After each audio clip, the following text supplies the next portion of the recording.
कंदो खुश होंदो आबाद होंदो जंहिं मुंहिंजी मदद कई आहे।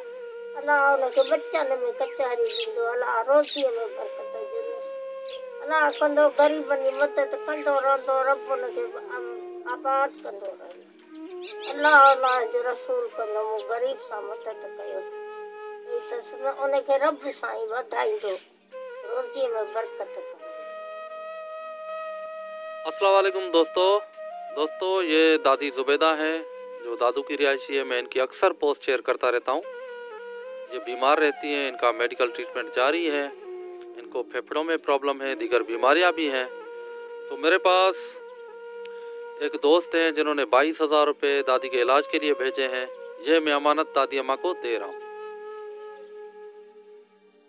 और दोस्तों, आप सबसे गुजारिश है कि प्लीज़ इनकी मदद करें, क्योंकि इस बेचारी के पास इतने वसाइल ही नहीं है कि ये अपना इलाज करवा सके। आप में से जो भी दोस्त इस खैरकार में हिस्सा लेना चाहे तो रब्ता ज़रूर करें। अगर मदद नहीं कर सकता तो इस वीडियो को शेयर करें, क्या पता आपके शेयर करने से कोई मसीहा किरदार इंसान इनकी मदद करे।